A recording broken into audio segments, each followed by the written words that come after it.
Have you ever gotten to the end of a crazy, busy day, you look back and you just think, what did I actually do today? Yeah, you're definitely not alone. In a world that seems to reward just being busy all the time, finding that real, meaningful sense of accomplishment can feel next to impossible. So let's talk about how to cut through all that noise and find what really, truly matters. The whole journey really starts with this one simple but super powerful idea.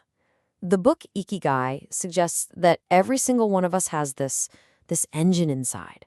It's not just about what you do for a living, but why you do it.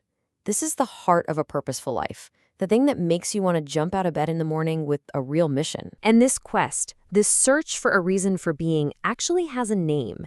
It's a concept that comes from Okinawa, Japan, a place that's pretty famous for its people living these incredibly long, happy, and healthy lives. It's called Ikigai. And really, at its core, it's about finding that sweet spot, that perfect intersection of what you love, what you're good at, what the world actually needs, and yeah, what you can get paid for.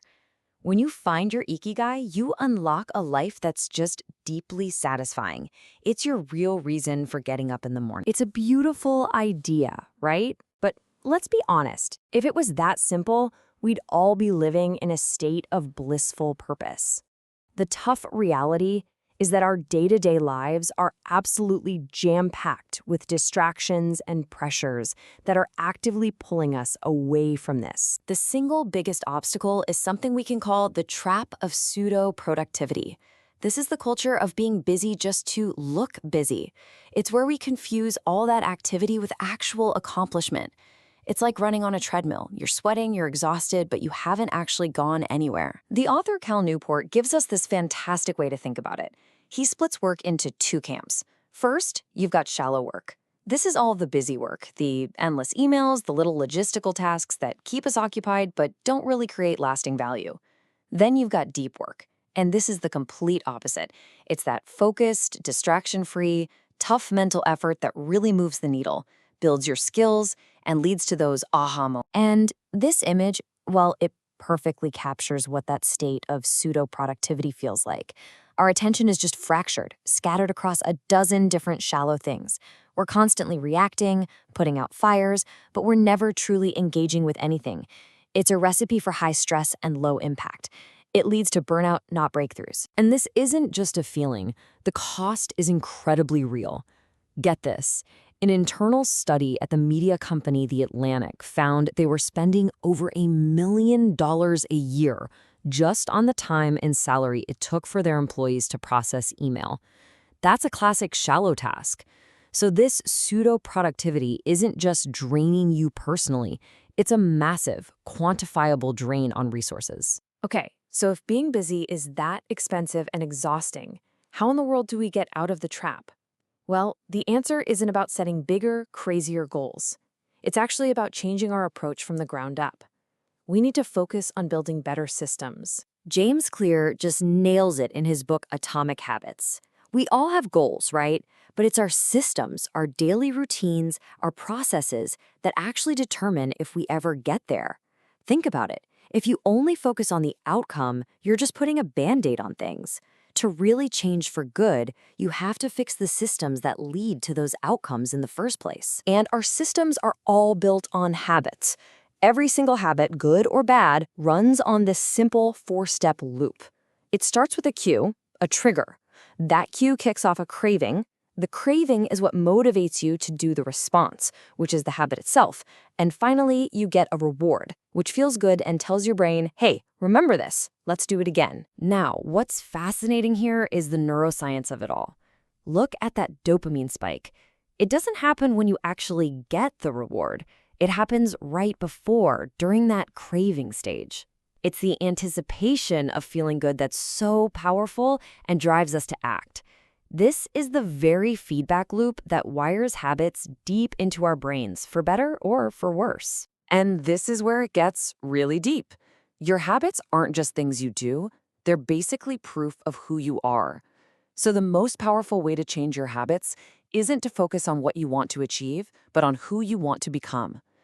Every time you decide to ignore a notification and stay focused on a hard problem, you're casting a vote for being a focused person. So if we want to build the systems of a focused, deep worker, how do we actually go about it? Well, here's the paradox. The secret isn't to try and go faster.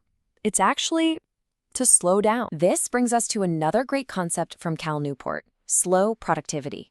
It's a whole philosophy, really, and it's built on 3 pretty simple principles. First, do fewer things. Be more selective. Second, work at a natural, sustainable pace. And third, and this is the big one, obsess over quality. It's about totally rejecting busyness as a way to measure your worth. Let's just sit with that last one for a second, because it's the absolute game changer. Obsess over quality. This is a complete mental shift. It's about measuring your value not by the sheer volume of stuff you turn out, but by the craftsmanship and care you bring to the few things you choose to do. This quote just gets right to the heart of it. Meaning isn't found in a fancy job title or some grand final product. It's found in the skill, the care, the shaping of the thing. You can take any kind of work and, by bringing this craftsman's mindset to it, transform it from something that drains you into something that truly fulfills you. And when you start to combine these powerful systems for deep work with this philosophy of slowing down and focusing on quality, well, that's when you unlock the ultimate reward. It's a state of being that is both wildly productive and deeply, deeply enjoyable. It's a state called flow, and I guarantee you've felt it before. It's that magical feeling when time just seems to melt away, you are completely lost in what you're doing, your skills are stretched just to the right limit, and the work itself feels almost effortless. This isn't just a nice feeling. Psychologists consider it the peak human experience when it comes to work. Just think about the feeling of your work. On the one hand, you've got the grind, that sense of forcing it, of pushing a giant boulder up a hill. That's pseudo-productivity. But on the other hand, there's flow. It's fluid, it's natural, it's powerful. Everything we've talked about, the systems, slowing down, obsessing over quality, that's the bridge that gets you from the grind over to the flow. And here it is. This is where it all comes full circle. Flow is the feeling of your ikigai in action. It's the direct psychological reward you get for lining up your daily actions with your deepest sense of purpose. Building a life that lets you experience this state as often as possible isn't just some productivity hack.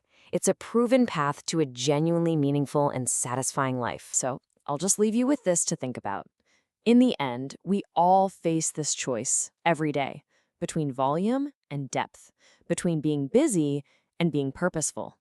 The real question is, which story are you going to write?